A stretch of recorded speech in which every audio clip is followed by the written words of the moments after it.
Teknopro kanalından herkese merhaba dostlar. Bu videomuzda Xiaomi Mi 11 Lite neden alınır ve kimler Mi 11 Lite'ı tercih etmeli? Bu konu hakkında konuşacağız. Dostlar, videomuza geçmeden önce bana destek vermek ve yeni videolarımızdan haberdar olmak için alt taraftaki butondan kanalımıza abone olup bildirim zilini açmayı unutmayalım. Şimdi Mi 11 Lite almak için öne çıkan ilk nedenimizle başlayalım. İlk nedenimiz tabii ki de Mi 11 Lite'ın segmentindeki diğer cihazlarından ayrılan tasarım yapısı diyebiliriz. Mi 11 Lite 6.81 mm'lik kalınlığıyla sadece kendi fiyat aralığındaki cihazlardan değil, tüm akıllı telefonları düşündüğümüzde en ince hatlara sahip olan cihazlardan biri olduğunu rahatlıkla söyleyebilirim. Telefonu elinize aldığınızda 157 gramlık ağırlığını net bir şekilde hissediyorsunuz. Burada ağırlık demek de bence pek doğru olmaz. Hafiflik desek daha doğru olur. Gerçekten uzun kullanımlarda da elimizi hiçbir şekilde yormuyor. Kullanım kolaylığı açısından Xiaomi Mi 11 Lite'ın günümüz Android telefonlarından çok daha kolay kullanılabilen bir yapısının olduğunu belirteyim. Ve telefonu elinize aldığınızda elde kaymayan güzel bir yapısının olduğunu da söyleyebilirim. Malzeme kalitesine değinirsek cihazımızın çerçeveleri plastik bir yapıyla gelirken arka kapağımızda ise cam bir yüzeyle karşılaşıyoruz. Açıkçası cihazımızın çerçeveleri plastik olmasına rağmen kesinlikle kalitesiz bir his uyandırmıyor. Uygun fiyatına rağmen burada üst seviye bir plastik malzemenin kullanıldığını belirteyim. Yani Xiaomi Mi 11 Lite'te kullanılan malzeme yapısının Poco X3 Pro, Galaxy A52 ve Redmi Note 10 Pro'dan daha kaliteli olduğunu rahatlıkla söyleyebilirim. Ayrıca tasarımda sadece incelik ve hafifliğe bakmıyoruz. Bunun yanında ekranın kolay kullanılabilirliği, yani her köşesine erişimde önemli bir kriter. Bu noktada da Mi 11 Lite %85'lik güzel bir ekran kas oranı ile geliyor ve telefonumuzun kasasının boyutu da nispeten diğer rakiplerine göre biraz daha küçük olduğu için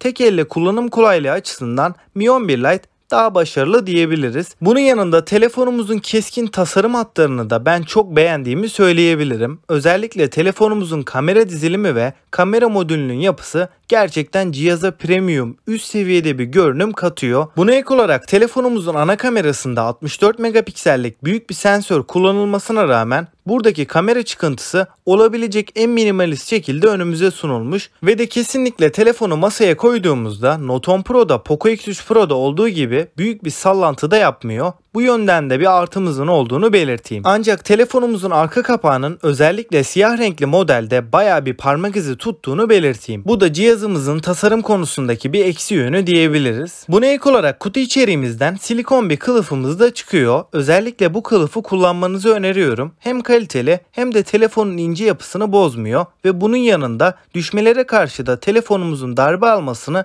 güzel bir şekilde engelliyor. Tasarım konusunda Mi 11 Lite'ın eksi yanlarından biri de 3.5 mm kulaklık jackının cihazımızda bulunmaması. Ama en azından kutu içeriğimizden 3.5 mm dönüştürücü kablomuz da çıkıyor. Şimdi telefonumuzun ekran yapısına baktığımızda yine segmentinden ayrılan simetrik bir yapısının olduğunu söyleyebiliriz. Çerçevelerin kalınlığı neredeyse her bölgede eşit tutulmuş. Bu fiyat bandında genellikle alt kısımdaki çerçeveler, yani çene kısmı biraz daha kalın oluyor. Bu durum Mi 11 Lite'da olmadığı için cihaza daha hoş bir hava kattığını belirteyim. Dostlar, tasarım konusunda son olarak kendi düşüncelerimi de söylemem gerekirse ben Xiaomi Mi 11 Lite'ı zaten çok beğendiğimi her videoda dile getiriyorum. Bence 7000 TL'ye kadar tasarım konusundaki en iyi cihazlardan biri. Şimdi ikinci nedenimize geldiğimizde yine Xiaomi Mi 11 Lite'ın en öne çıkan alanlarından birine, yani ekranı hakkında konuşacağız. 6.55 inç boyutunda Full HD Plus çözünürlüğünde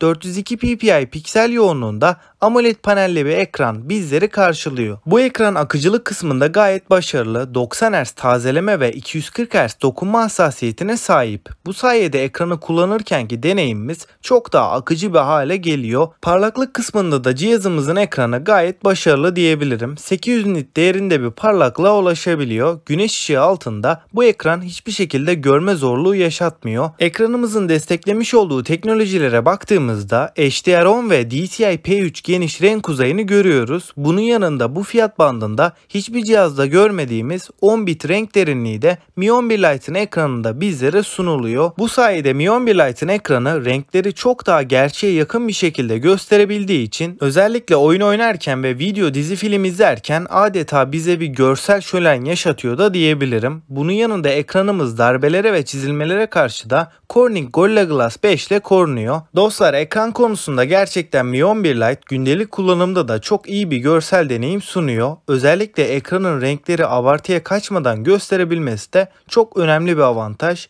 Eğer Mi 11 Lite alırsanız ekranından çok memnun kalacağınızı düşünüyorum. Gerçekten fiyatının üstünde bir deneyimi bizlere veriyor. Şimdi üçüncü nedenimize değinirsek cihazımızın ses performansı diyebilirim. Mi 11 Lite'da stereo çift hoparlör sistemine yer verilmiş ve bu hoparlörler ses yüksekliği olarak yüksek ses seviyelerine ulaşabiliyor ve ses kalitesi açısından da bas ve tiz seslerde gayet başarılı işler çıkarıyor. Telefonda dizi film izlerken ve oyun oynarken de stereo hoparlörler sayesinde seslerin nereden geldiğini rahatlıkla anlayabiliyoruz ve Poco X3 Pro'da yüksek ses seviyelerinde olan arka kapak titreme sorunuyla Mi 11 Lite'da karşılaşmadığımızı da söyleyeyim. Mi 11 Lite almak için dördüncü nedenimiz hızlı şarj ve batarya performansı. Mi 11 Lite'da 4250 mAh'lik nispeten küçük bir batarya bulunurken hızlı şarj kısmında cihazımız oldukça iddialı. 33 Watt hızlı şarj desteğini Mi 11 Lite bizlere sunuyor. Telefonumuzun bataryasını 30 dakikada %50 oranında, sıfırdan 100'e ise ortalama 1 saat 10 dakikada doldurabiliyoruz. Cihazımızın batarya performansına da değinirsek Mi 11 Lite ilk çıktığı zamanlarda batarya konusunda biraz bizi üzebiliyordu, ancak şu anda MIUI 12.5 güncellemesinin gelmesiyle birlikte Mi 11 Lite'a batarya optimizasyonları yapıldı.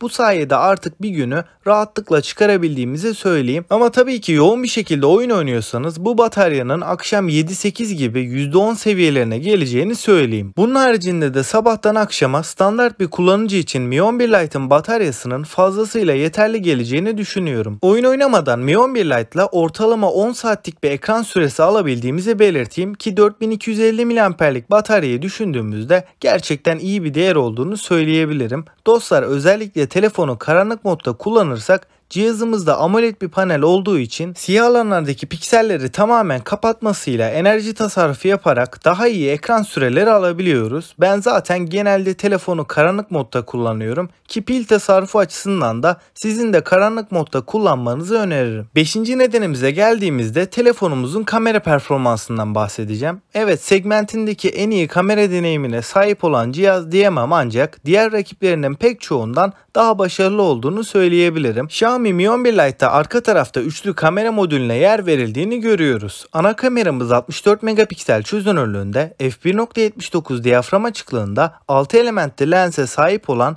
portre modu, HDR ve yapay zeka destekli oldukça başarılı bir kamera bizleri karşılıyor. İkinci kameramız 119 derecelik bir açı sunan 8 megapiksel çözünürlüğünde, f2.2 ekstra geniş açı. Son olarak üçüncü kameramızda 5 megapiksellik f2.4 makro çekim kamerası. Dostlar, fotoğraf çekim kalitesi konusunda Mi 11 Lite güzel bir performans sergiliyor. Yeterli derecede ışık kaynağının olduğu ortamlarda Note 10 Pro'dan bile daha iyi kareler yakalayabiliyoruz, ancak düşük ışık performansımız pek yeterli değil. Ama zaten bu segmentte düşük ışık performansında iyi sonuçlar elde edebildiğimiz herhangi bir model bulunmuyor. Şimdi cihazımızın video tarafına geçersek 4K'da 30 FPS ve 1080p'de 60 FPS video kayıt imkanını bizlere sunuyor. Mi 11 Lite'da AIS yani dijital görüntü sabitleme özelliğimiz de bulunuyor, ancak sadece bunu 30 kare videolarda çalıştırabiliyoruz. Hem 4K'da hem de 1080p 30 FPS'te AIS desteğiyle fiyatına göre yeterli bir video performansı sunuyor. Şimdi ön kameraya geçtiğimizde burada 16 megapiksel çözünürlüğünde f2.45 diyaframa sahip olan HDR, portre modu ve yapay zeka desteğini bizlere sunan, bunun yanında AIS destekli fiyatını hak eden bir kamerayla karşılaşıyoruz. Bu kamerayla 1080p 60 FPS'e kadar video çekim imkanını bize rahatlıkla veriyor, ancak ön kameramızda da yalnızca 30 karede AIS desteğini kullanabiliyoruz. Dostlar, bana soracak olursanız bu cihazın kamera tarafındaki video performansıyla pek fazla ilgilenmiyorsanız bence alınabilecek en mantıklı seçeneklerden biri. Fotoğraf çekim kalitesi konusunda hem arka kamerası hem de ön kamerası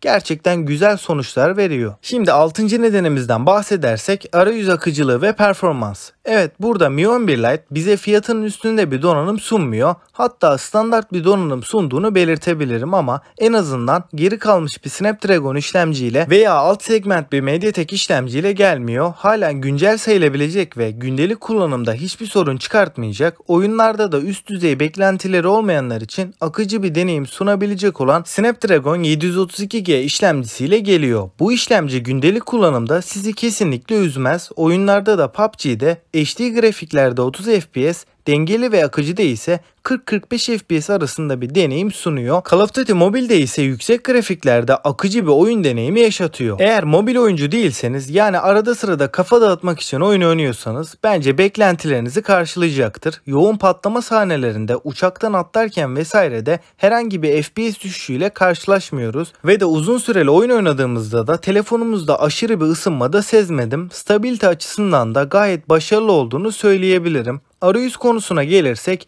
Mi 11 Lite MIUI 12.5 sürümünde kararlı bir şekilde çalışıyor. Uygulama açılış hızları gayet yeterli. Menüler arasında dolaşırken, son uygulamalarda geçiş yaparken gayet hızlı bir deneyim yaşattığını söyleyebilirim. Açıkçası standart bir kullanıcıysanız Mi 11 Lite'ın sunduğu performans size fazlasıyla yeterli gelecektir. RAM seçeneği olarak cihazımızda 6 ve 8 GB'lık iki farklı RAM seçeneği bulunuyor. Bunun yanında depolama alanımız yalnızca 128 GB olarak karşımıza çıkıyor. Hafıza kartı desteğiyle de 256 GB'a kadar depolama alanımıza takviye yapabiliyoruz. Şimdi Mi 11 Lite almak için öne çıkan 7. ve son nedenimize bakarsak yazılım desteği diyebilirim. Xiaomi özellikle Mi serisine yazılım konusunda biraz daha öncelik veriyor. Mi serisindeki cihazlar her zaman güncellemeleri daha hızlı ve sorunsuz bir şekilde alırken Redmi ve Poco modellerinde güncellemelerin yayınlanması ve dağıtılması biraz daha gecikebiliyor. Bu yönden Mi 11 Lite'ın bir adım önde olduğunu söyleyebilirim. Cihazımız kutudan Android 11 ile çıkıyor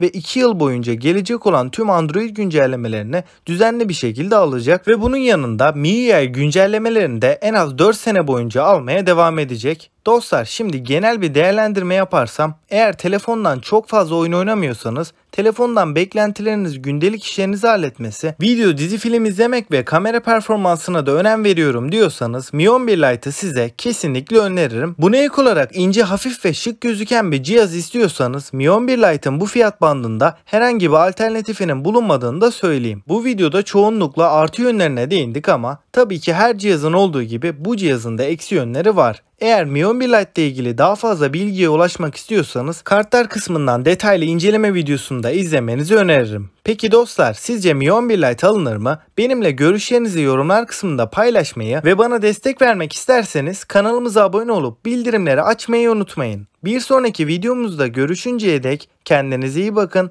ve hoşça kalın.